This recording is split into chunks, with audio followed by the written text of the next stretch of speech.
Good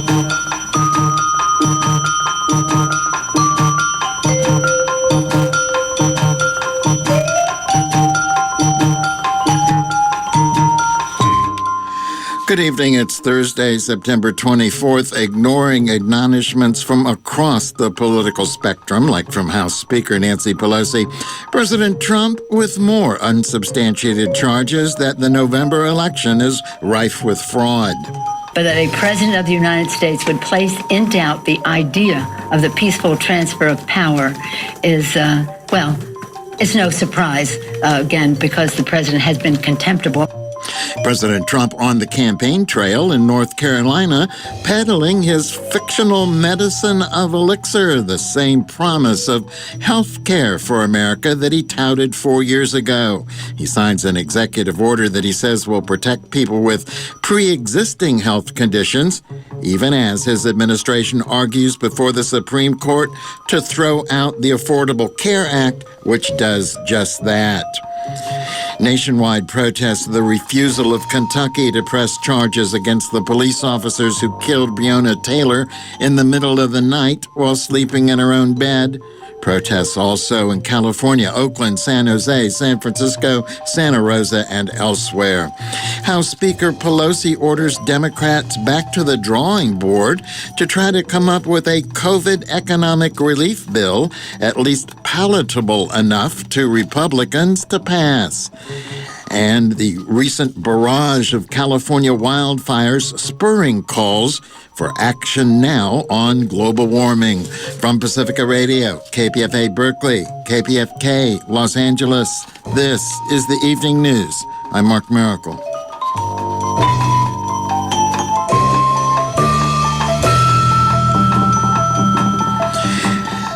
The Justice Department said today that it is investigating potential issues with mail-in ballots in the swing state of Pennsylvania, and in a highly unusual move, revealed that several ballots marked for President Trump had been discarded. U.S. Attorney David Freed said a preliminary inquiry determined that 9 military ballots had been discarded and that 7 of them were cast for presidential candidate Donald Trump. The incident occurred in Luzerne County, a swing county in northeastern Pennsylvania that's home to Wilkes-Barre.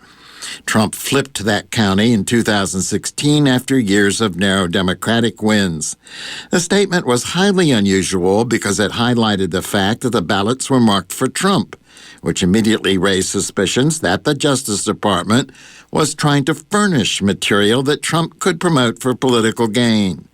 Trump and other White House aides used the information even before it was made public to attack, once again, mail-in voting.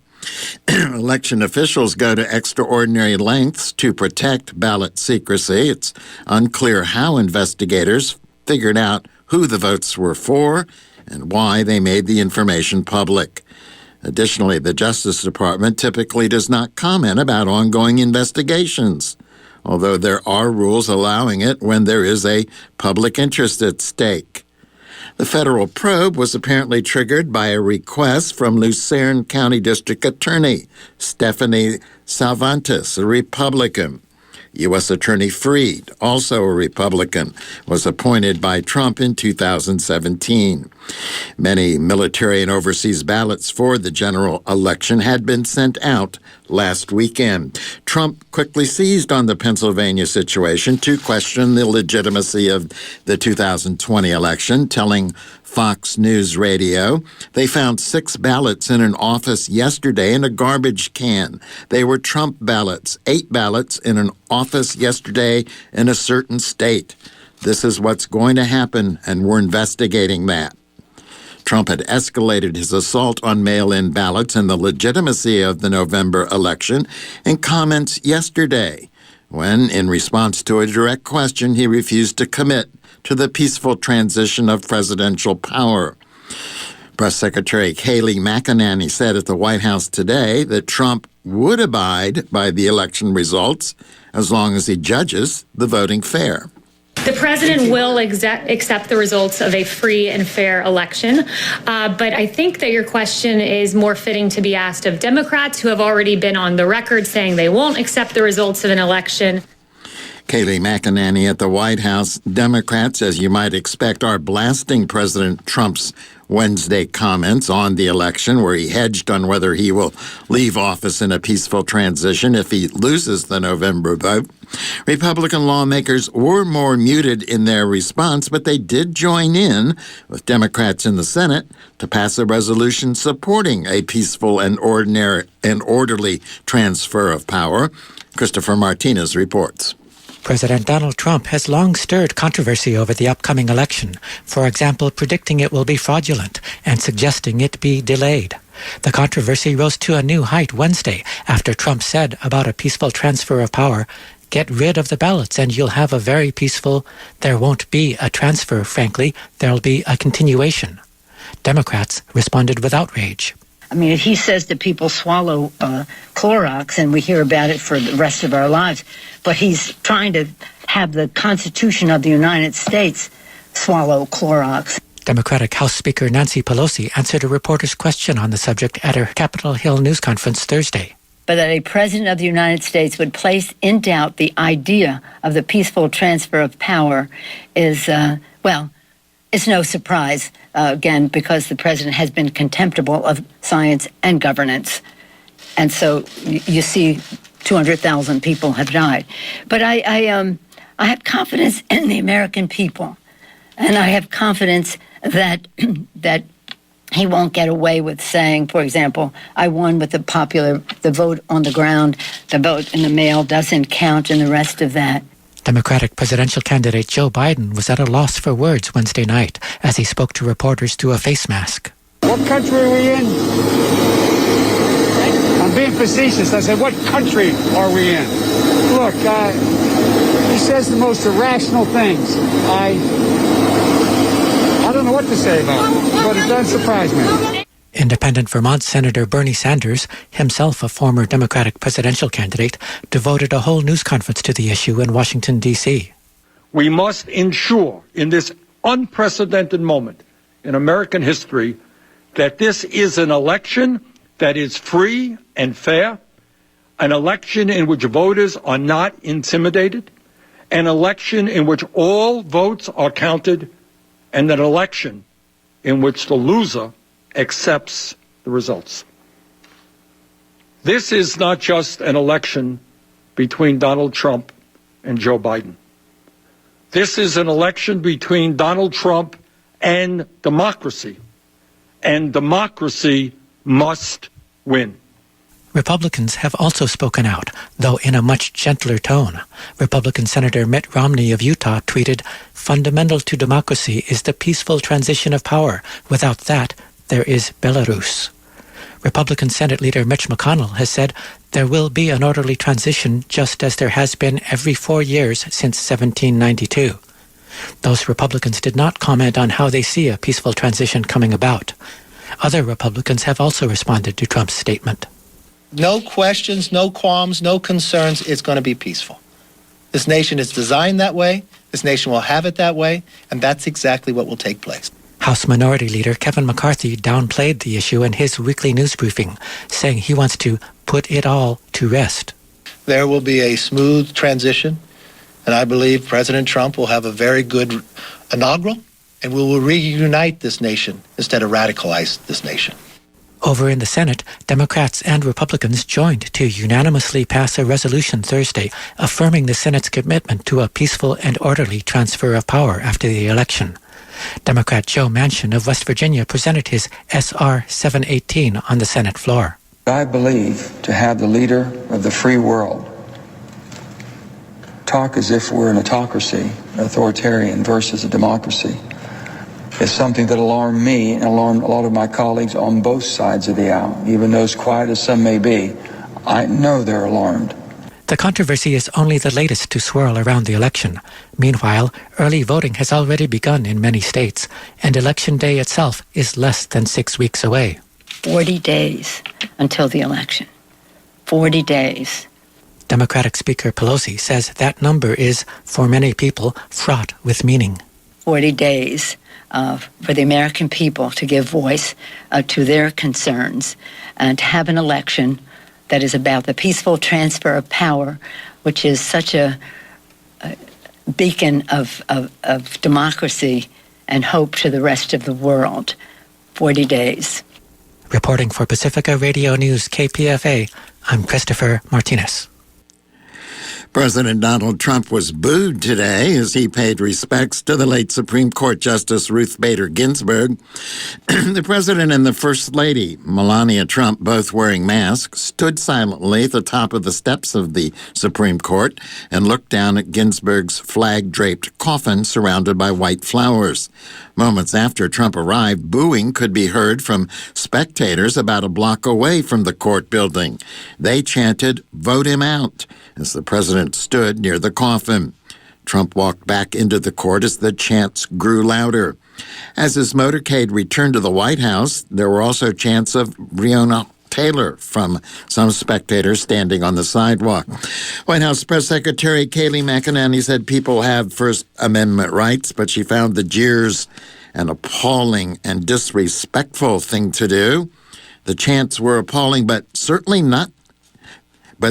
to be expected when you're in the heart of the swamp, McEnany said. Meanwhile, President Trump went to North Carolina, where he laid out his purported health care agenda today. The move to the swing state comes amid the coronavirus pandemic and growing uncertainty about the future of the Affordable Care Act, the Obama-era law that the Trump administration is trying to overturn before the Supreme Court. KPFA's Kate Eder reports. More than 3.5 years into his presidency and 40 days away from the election, President Donald Trump told voters in North Carolina that he's launching his health care plan, although it's full of unfulfilled aspirations. Today I will lay out my vision for a health care system that puts patients first, families first, and perhaps most importantly for all of us, America first. As part of his plan, Trump signed an executive order declaring it the policy of the U.S. government to protect people with pre-existing conditions, even if the Affordable Care Act is declared unconstitutional in court. But these protections are already the law, and Trump would have to go to Congress to make a new policy. The move comes amid concern about the future of protections for people with pre-existing conditions who are guaranteed health insurance under the Affordable Care Act. Trump has been pressing the Supreme Court to overturn that health care law, which is currently providing coverage to more than 20 million people. The historic action I'm taking today includes the first ever executive order to affirm it is the official policy of the United States government to protect patients with pre-existing conditions. So we're making that official. We're putting it down in a stamp because our opponents, the Democrats, like to constantly talk about it, and yet pre-existing conditions are much safer with us than they are with them, and now we have it affirmed. This is affirmed, signed, and done, so we can put that to rest. The case will be argued before the nation's high court the week after Election Day. The death of Supreme Court Justice Ruth Bader Ginsburg has added more uncertainty. Without Ginsburg on the court, there's no longer a majority of 5 justices who had previously voted to uphold the Affordable Care Act. Trump is scrambling to show some concrete accomplishments on health care and is facing criticism that he never created a Republican alternative to the Affordable Care Act. During his speech, Trump simultaneously took credit for the Affordable Care Act, or Obamacare, and also said it needs to be struck down. Obamacare is no longer Obamacare. As we worked on it and managed it very well, we stabilized it and got premiums down very substantially. But it's still unacceptable to me because it's too expensive and doesn't really do the job as well as we could have. So what we have now is a much better plan. It is no longer Obamacare because we've gotten rid of the worst part of it, the individual mandate. Simultaneously with all of this, we are joining in a lawsuit to end this ill-conceived plan. Trump promised quality health care at affordable prices, lower prescription drug costs, more consumer choice, and greater transparency. Trump also highlighted another executive order, which directs Medicare to pay no more than what other nations pay for medications. But it's unclear how that would actually work in practice, and also if it could overcome the expected opposition from the pharmaceutical industry. Democrats are ramping up their focus on health care, and Joe Biden has said that he wants to expand the Affordable Care Act and add a new public program as an option. A recent poll from the Kaiser Foundation found that 52% of voters think that Biden has a better approach to making sure everyone has access to health care and insurance. Only 40% thought Trump had the better approach. Reporting for KPFA Pacifica Radio, I'm Kate Ida. You're listening to the evening news on KPFA Berkeley, KPFK Los Angeles, KFCF Fresno, online at kpfa.org. A Virginia health official is warning of a severe public health threat if a planned campaign rally for President Trump goes forward tomorrow evening. Dr. Natasha Dwamena, a Department of Public Health District Director, said in a letter today that the 4,000 people expected to attend Trump's rally at the Newport News Williamsburg International Airport would be breaking Governor Ralph Northam's executive order generally banning gatherings of more than 250 people. She said the rally should be canceled, rescheduled, or scaled down to comply with the governor's order. Dwamena's letter was addressed to the private company that leases the hangar where the rally is set to take place. Governor Northam's top health and transportation aides also sent letters today to airport officials around the state, reminding them that they have the authority to enforce the state's laws.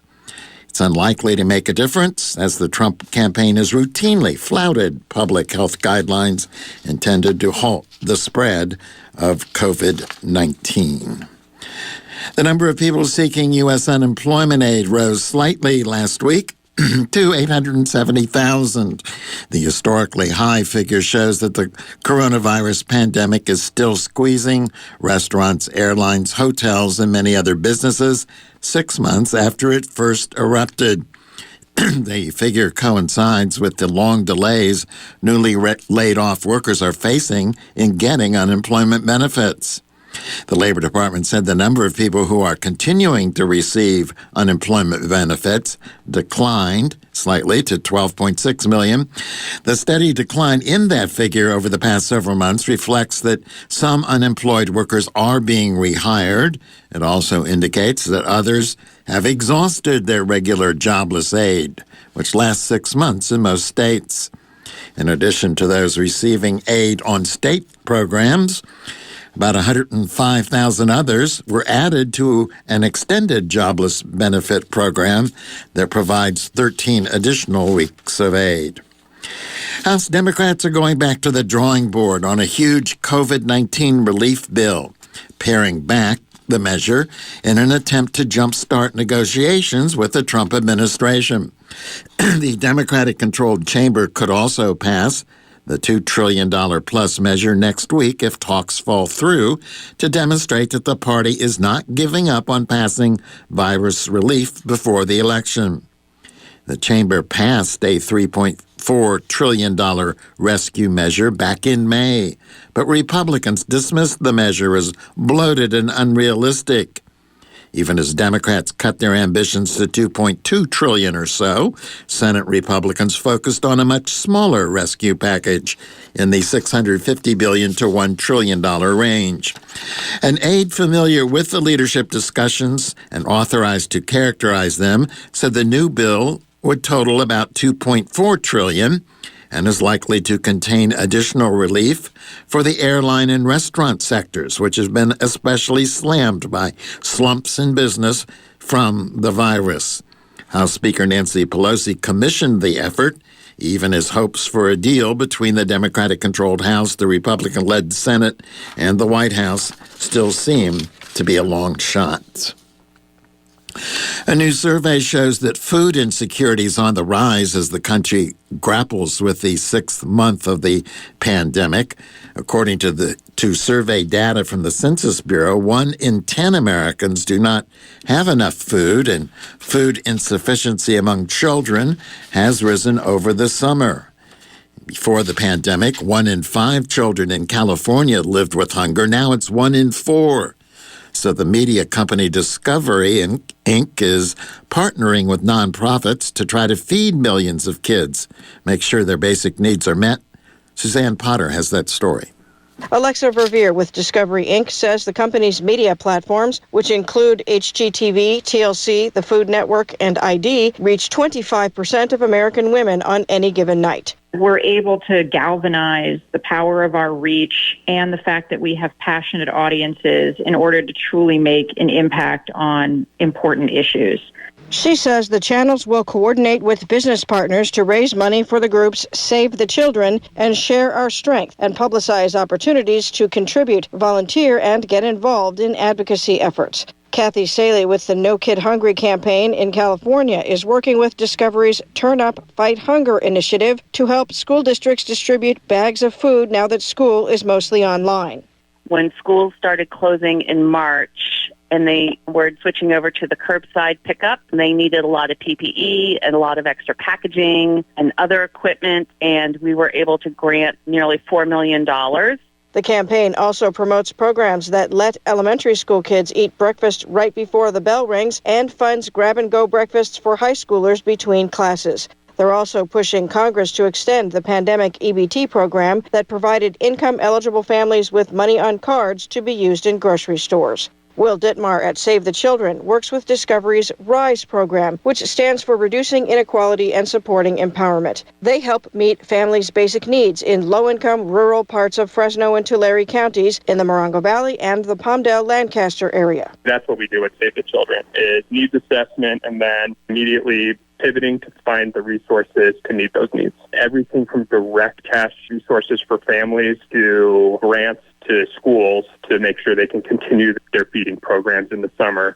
He says RISE has spent millions on emergency food boxes and supports educational programs for 9,500 kids at 26 rural schools in the Golden State. More information is online at discoveryrise.org or turnup.org. For Public News Service, I'm Suzanne Potter. Kentucky's governor has condemned the shooting of 2 Louisville police officers and is calling for protesters to be peaceful after the decision not to charge officers in the killing of Breonna Taylor. Democratic Governor Andy Beshear said today that the answer to violence can never be violence.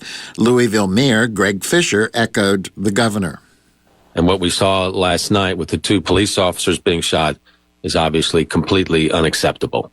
Violence will only be a source of pain, not a cure for pain, and we know that violence is never the answer. Governor Beshear says he spoke with President Trump last night after the officers were wounded during demonstrations in Kentucky's largest city. Taylor, an African-American woman, was killed during a police raid gone wrong. Protesters erupted in Louisville and in other cities nationwide overnight after the police officers involved in the raid were not directly criminally charged in her fatal shooting. More than 100 people were arrested in Louisville last night, including the alleged shooter of the 2 cops. Police in Seattle made 13 arrests as authorities said police smashed windows and spray-painted buildings. Multiple officers were injured, and one was struck in the head with a baseball bat, cracking his helmet. Seattle police also said they were aware of a video that apparently shows a bike officer's bike rolling over the head of someone in the street. Authorities said the incident will be investigated. In Portland, people hurled Molotov cocktails at officers. 13 were arrested. Denver police said a man was detained after driving his car through a group of protesters. Police said no injuries reported in that incident. Cities around the country saw protesters take to the streets following the Kentucky grand jury's decision not to indict officers directly in Breonna Taylor's fatal shooting. Reporter Lily Bolke spoke with a Kentucky lawmaker about the developments in the streets of Louisville and across the country. Justice can be evasive if you look like Breonna or if you come from where I come from. We know history tells us to not hold our breath, but to do the work.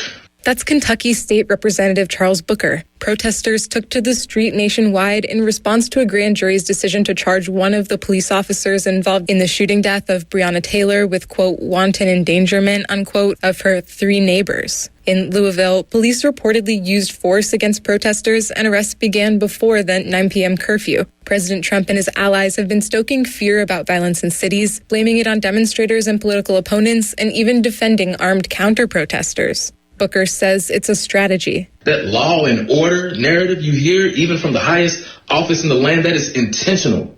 It's not about making sure that we get true justice. It's not about addressing the real challenges we face. It's about hurting people.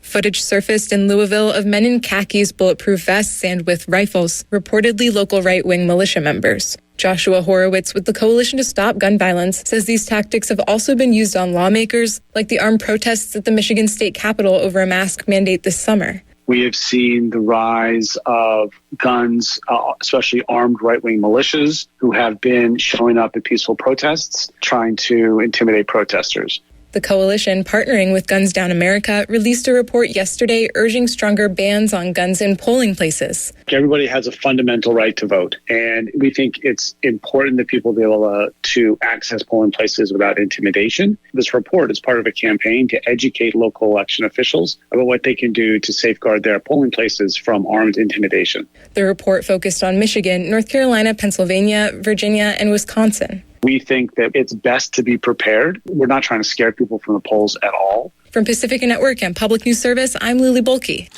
Kentucky's Democratic U.S. Senate candidate Amy McGrath says there's a need to tackle the systemic racism in the U.S. McGrath's challenging U.S. Senate Majority Leader Mitch McConnell in Kentucky's November election. She met in downtown Louisville today with some of the protesters who've taken to the streets to seek justice for Breonna Taylor.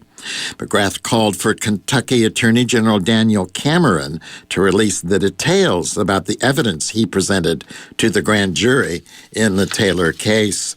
On the floor of the House of Representatives this morning, Texas Democrat Al Green noted people are calling Taylor's death a tragedy, but he suggested it was a crime. If Breonna Taylor were a 26-year-old, innocent white woman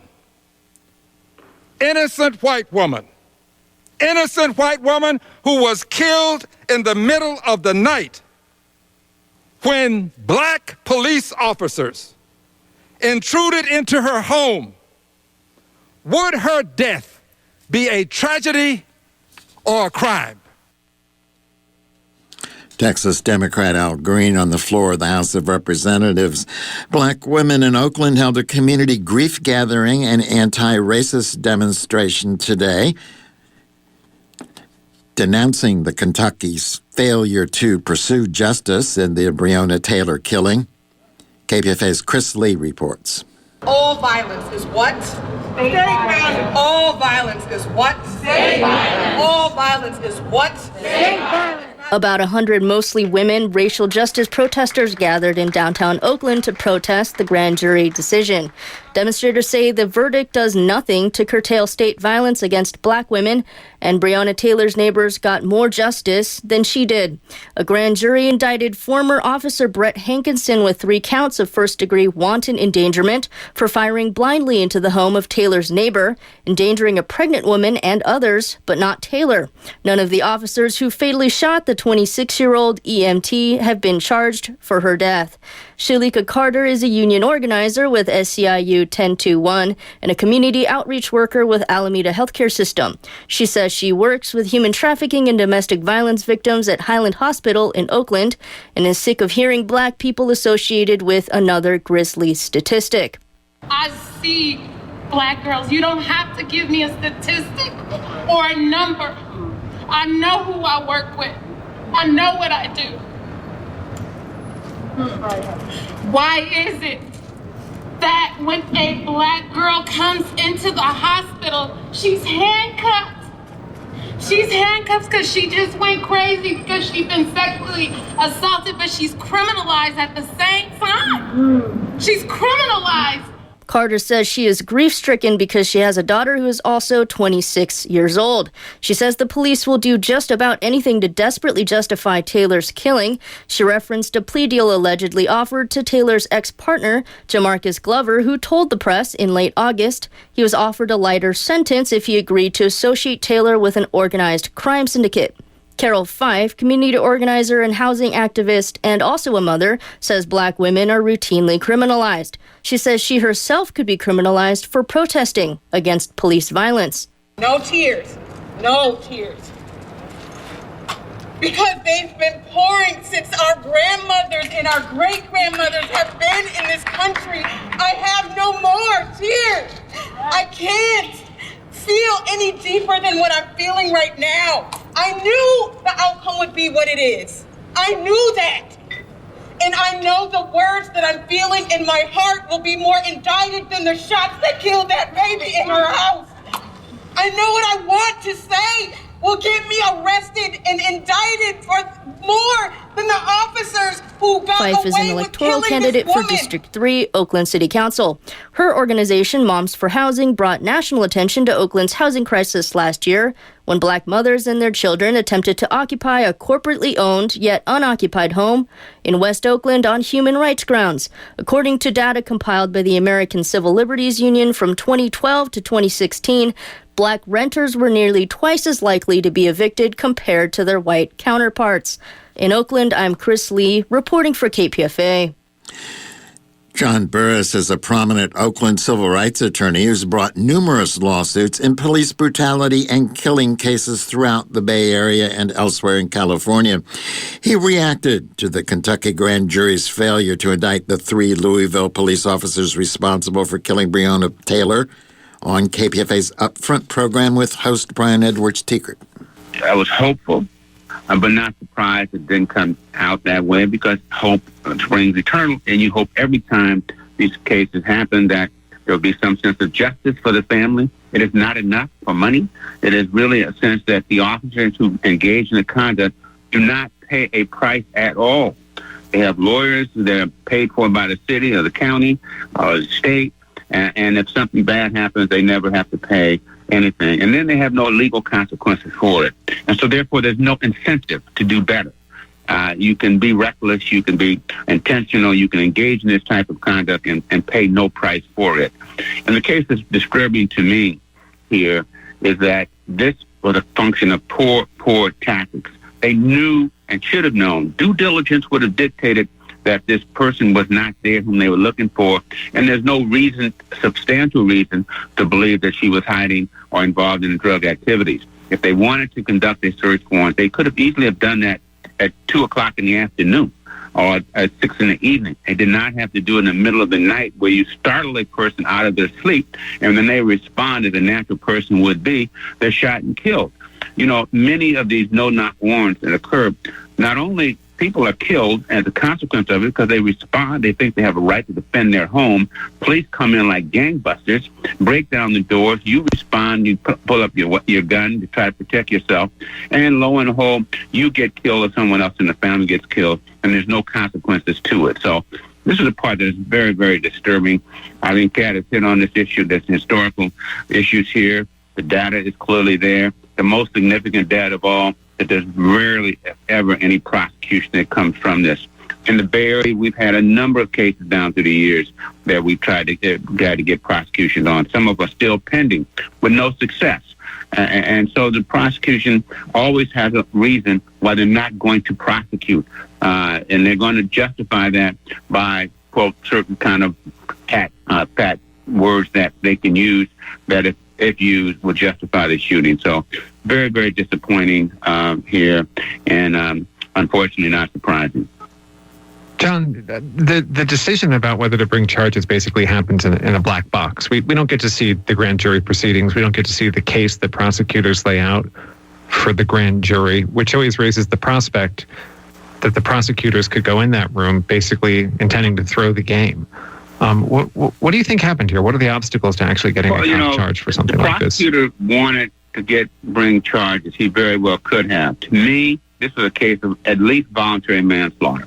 And that's something that the prosecution could have easily gotten. All they had to show was, look, there was almost 30 shots fired into this house, recklessly, wantonly, and there was only one shot that was fired at them at the beginning. At some point in time after that in the shot, whatever response was, there should have been, this is a clear indication to me of overreaction, excessive force, shooting wantonly into a place. So the grand jury could have returned an indictment of seriousness, not just on this one guy, but against all the guys for the manner in which they were shooting and the murder itself, which could have been called voluntary manslaughter or even involuntary. And I say voluntary manslaughter because I could say you have a good faith but unreasonable belief that your life is in danger. You're shooting 30 times and you were shot at once in the way that you entered into that building. So to me, that raises real questions of voluntary manslaughter, which could have been brought. Oakland civil rights attorney John Burris. Last week, the city of Louisville settled a lawsuit against the 3 officers involved in the Taylor killing brought by Breonna Taylor's mother. It agreed to pay her $12 million and enact police reforms. You're listening to the Evening News on KPFA Berkeley, KPFK Los Angeles, KFCF Fresno, online, kpfa.org. It's an hour-long newscast, airs each night at 6. There's a half-hour edition on the weekends, and it's archived online at kpfa.org.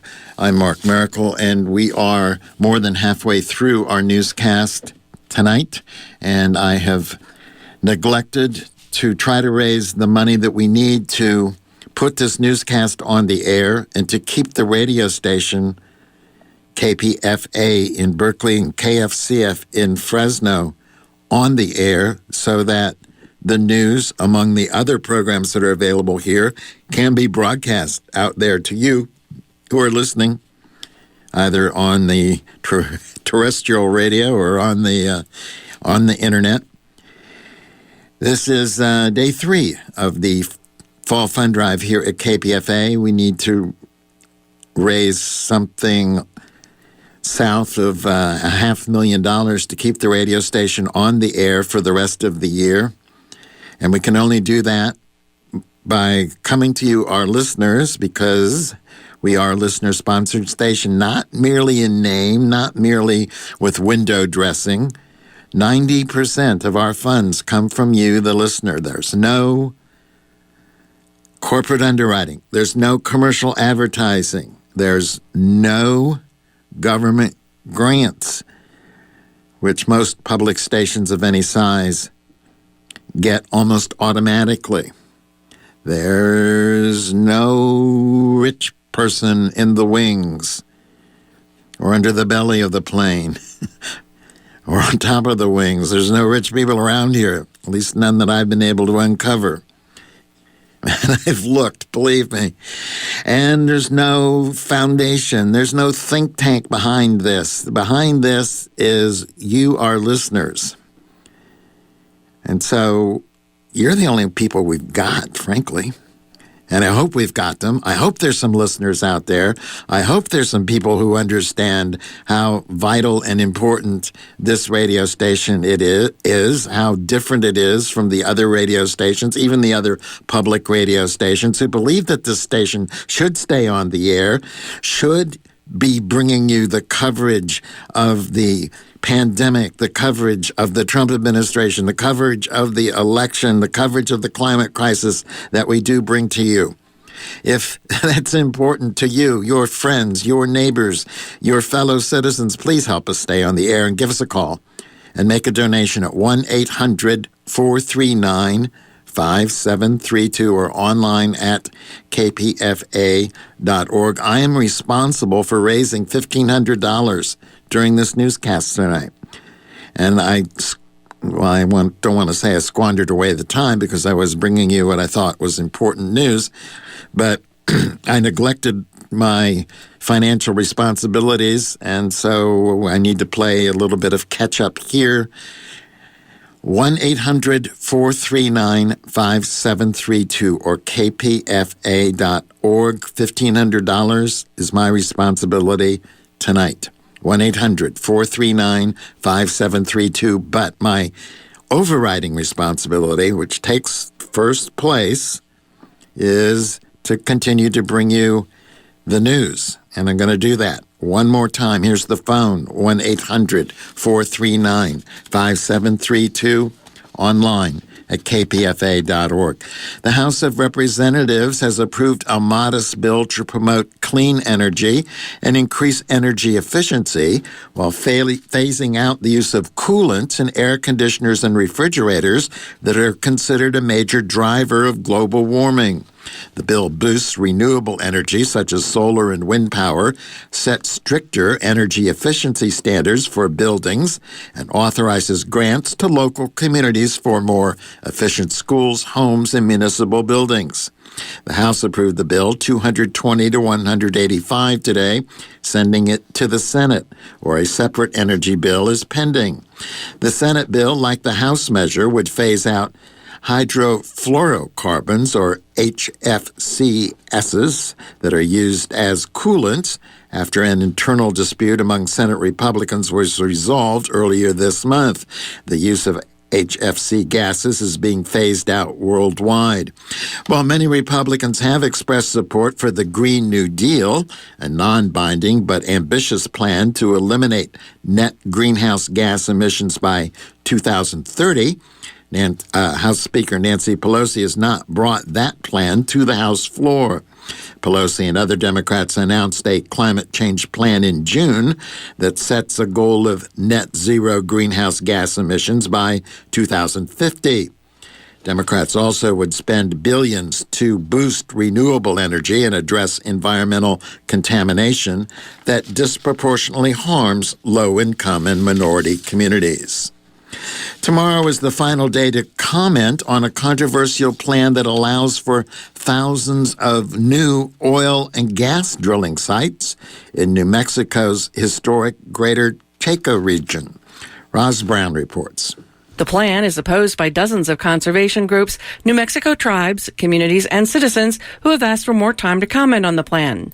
Maya King-Flaherty with the Sierra Club Rio Grande chapter says most tribal people who will be directly impacted by the drilling in northwest New Mexico couldn't participate in virtual meetings on the issue because they don't have internet access or adequate broadband. Also, given how COVID ravaged the Navajo Nation, a lot of people were just very much focused on keeping themselves safe, their families safe, and just dealing with that crisis. The Bureau of Land Management wants to add up to 3,100 new industrialized fracking wells in the Greater Chaco region.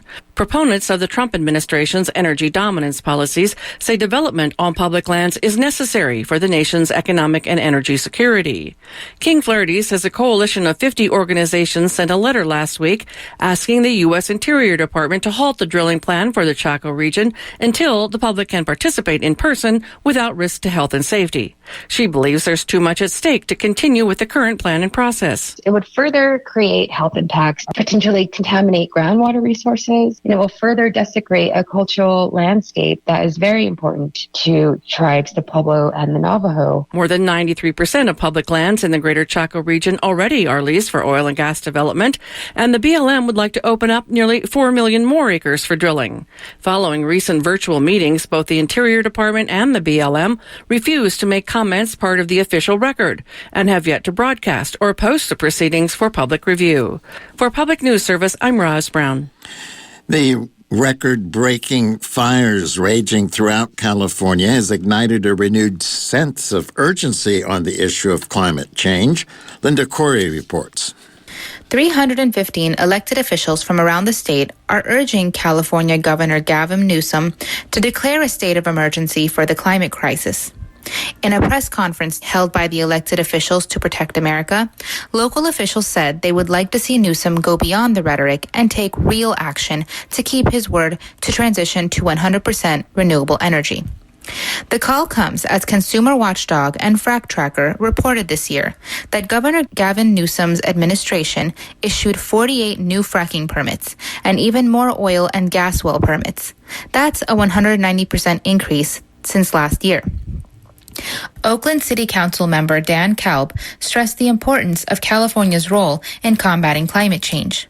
California is, at least pre-COVID, maybe still, the fifth largest economy in the world. We know that what we do in California not only impacts or leads the nation with other states, maybe even the federal government once we get a new president, but we know it has tangible, real impacts and reductions on national, even global greenhouse gas emissions. The local officials who spoke shared the view that California's current climate goals were largely inadequate. They emphasized the need to fast-track efforts to transition to 100% clean energy by 2035, a decade earlier than the current goal of 2045. Kalb cited Oakland's Equitable Climate Action Plan, while Culver City Council member Megan Sally Wells talked about how Culver City has succeeded in reducing carbon emissions while creating green jobs. We are already running on 100% renewable energy with the Clean Power Alliance, and we're creating good union jobs to power our community and over 30 other cities, plus the County of Los Angeles and Ventura County in the process. We're also phasing out oil drilling in the Culver City portion of the Inglewood oil field, which happens to be the largest urban oil field in the United States. And we're creating a city that is less dependent on fossil fuels with our progressive transportation, housing, energy, waste, and water policies. While more than 115 local governments in California have passed 175 local policies to protect their communities from fossil fuels, officials say it will take actions at the highest levels to make impactful gains towards the goals of net zero emissions. San Luis Obispo Mayor Heidi Harmon says it's not too late to take decisive action. It's not too late to make sure that we have safety zones around oil and gas wells that are dangerously close to schools, homes, public spaces, and hospitals. And it's not too late to establish a comprehensive plan to phase out all fossil fuel production and extraction. And it's not too late to transition to a 100% clean, renewable energy. And it's never too late to do the right thing for the health and well-being of Californians. California is one of the largest producers of oil and gas in America, a fact that stands in contrast to the state's environmentally conscious image. Governor Newsom's rhetoric indicates that he is committed to fighting climate change and other issues intricately associated with it.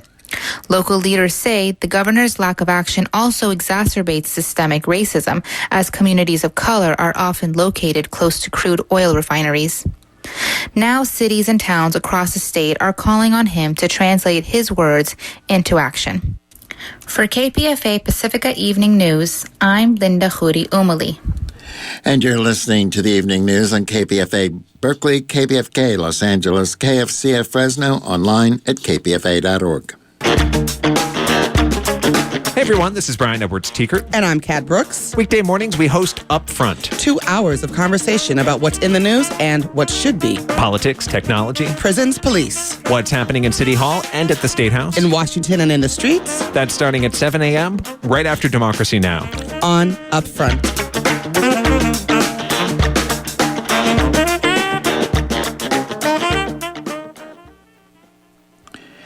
I'm Mark Miracle, and I am responsible for raising $1,500 tonight during this newscast in order to pay for this newscast, in order to pay for the expenses that this radio station incurs merely by operating at the minimal level that we do. 1-800-439-5732 is the number to call and make your contribution towards that $1,500 goal. We are not there yet. We still have a long ways to go. Or you can go online at kpfa.org. Once again, our goal, $1,500, and you can contribute.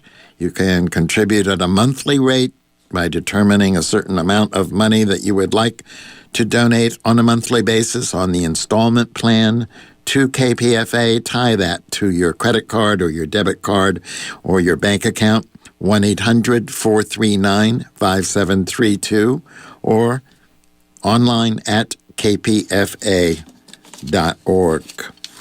This week, 12 major cities around the world, including New York, Los Angeles, Cape Town, Milan, London, and Vancouver, committed to divesting from fossil fuel companies and investing in a green economic recovery. The 12 cities are home to some 36 million people around the world. Oslo Mayor Raymond Johansson and LA Mayor Eric Garcetti speaking in a video posted on social media. A key part of stopping global warming is about finance, moving financial assets away from the causes of global warming while increasing investments in climate solutions. It's about putting your money where your mouth is. This is not just about the present, but thinking about the medium and long term and enacting things that we can do today, actions we can take now, plans we can commit to right away to be sure that there still is an earth left to inhabit for all of us with our lives intact. They made the announcement on day 2 of Climate Week, a week-long climate summit largely being held online. It's the largest climate summit to be held this year. Public hearings are set next week on the Keystone XL Pipeline's application for water crossing permits. The U.S. Army Corps of Engineers is considering permits for pipeline construction in South Dakota, Montana, and Nebraska. The hearings will be held by telephone because of the COVID-19 pandemic. Victoria Wicks reports from Rapid City. Earlier this year, a Montana judge found Corps of Engineers water permits for the Keystone XL pipeline to be in violation of the National Environmental Protection Act.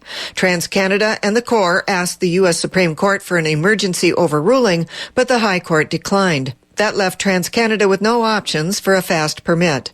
The company and the Corps have an appeal before the Ninth Circuit, but that won't play out before the November presidential election, and there's a chance the appeals court might uphold the Montana decision. And so TransCanada applied to the Corps of Engineers for a more thoroughly vetted permit while it waits for the Ninth Circuit ruling. Part of the permitting process under NEPA includes public input, and that's the purpose behind the upcoming hearings. The public notice put out by the Corps indicates its jurisdiction is limited to effects on water and wetlands.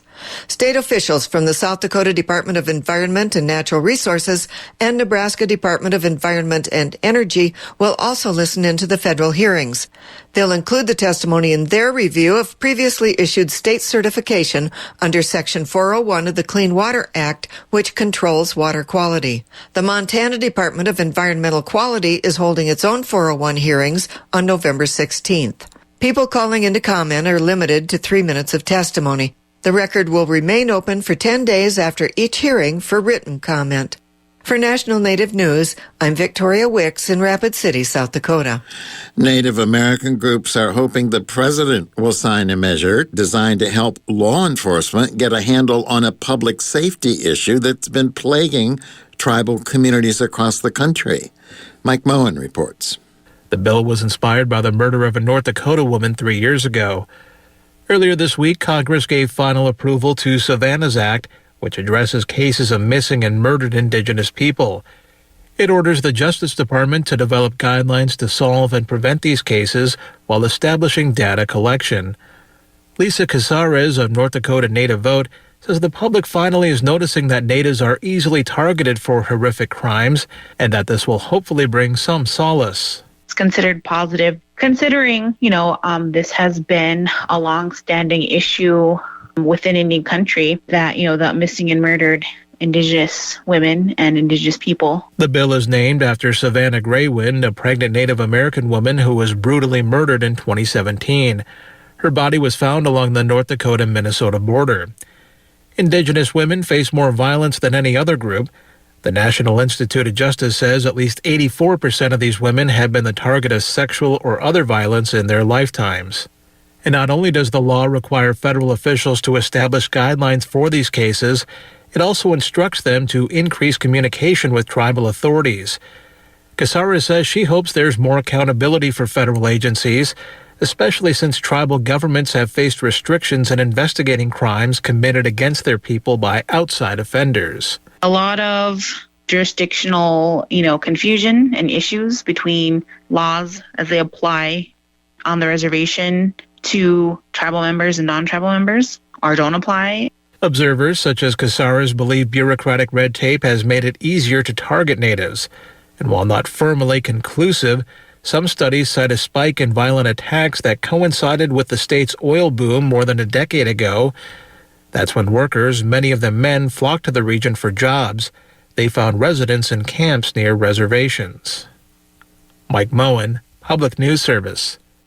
Still looking for a little more help for that $1,500 that I'm responsible for raising for the KPFA fund drive here on the newscast tonight.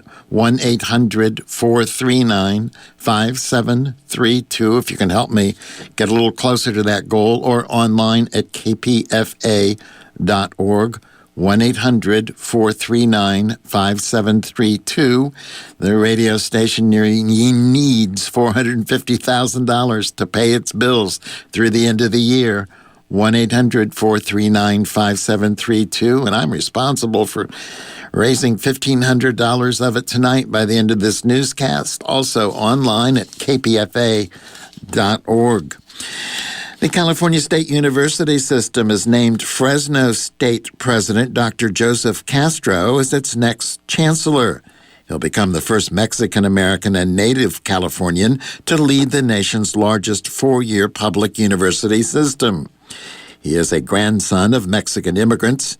Castro says that like the majority of the CSU's 482,000 students, he was the first in his family to attend and graduate from a university. For the first time in California history, the leaders of its two largest public higher education systems are people of color. Meanwhile, a new state audit has found that dozens of students were admitted over more qualified applicants at the University of California campuses in recent years because of their family connections to donors or high-ranking UC staff. KPFK Radio's Dan Fritz reports. The audit found that 64 people were admitted at UCLA, UC Berkeley, UC San Diego, and UC Santa Barbara based on their personal or family connections to donors and university staff. The majority of the allegations were leveled at UC Berkeley, which admitted 42 students based on their families' connections to the school, even though their records did not demonstrate competitive qualifications for admission. The remaining 22 students were admitted to the four schools as athletes, despite lacking the athletic qualifications necessary. Of those, 4 students were found to be improperly admitted to UCLA. UCLA said it was reviewing the audit and was committed to a transparent admissions process that is fair, consistent, and equitable. Dan Fritz, Pacifica Radio, KPFK, Los Angeles. Governor Gavin Newsom is allowing health officials to hide their addresses under a California state program designed to protect people from harassment or violence. The program provides substitute mailing addresses for sexual assault and domestic violence victims, among others. The governor's office says making public health officials eligible can protect those on the front lines of fighting the coronavirus. Public health officials have been subjected to harassment and threats by people opposing mask mandates or orders on closures. Several have resigned. 1-800-439-5732 or online at kpfa.org. Here in the final 90 seconds of this newscast, I've been responsible for raising $1,500 for KPFA's fund drive during this newscast. Still a little short, still can use your help. 1-800-439-5732 to make a pledge. You don't have to have the money in your pocket. You can pay it in installments, pledge a certain amount each month tied to your bank account or your credit card or your debit card. 1-800-439-5732 if you can help, or online at kpfa.org. Kings Canyon National Park reopened to visitors yesterday, and Yosemite National Park will be welcoming back visitors tomorrow as air quality improves. Both parks closed last week when smoke from the massive creek fire created hazardous air quality. Park officials say air quality is projected to be in the moderate to unhealthy range for sensitive groups over the next few days. The creek fire started September 4th, the 6th largest wildfire in state history. It's 32% contained. Partly cloudy with highs in the 70s around the San Francisco Bay Area tomorrow. Further inland, it should be sunny with highs near 80 degrees. Sunny in the central San Joaquin Valley tomorrow with highs in the mid-80s. Highs in the low 80s in Los Angeles under sunny skies.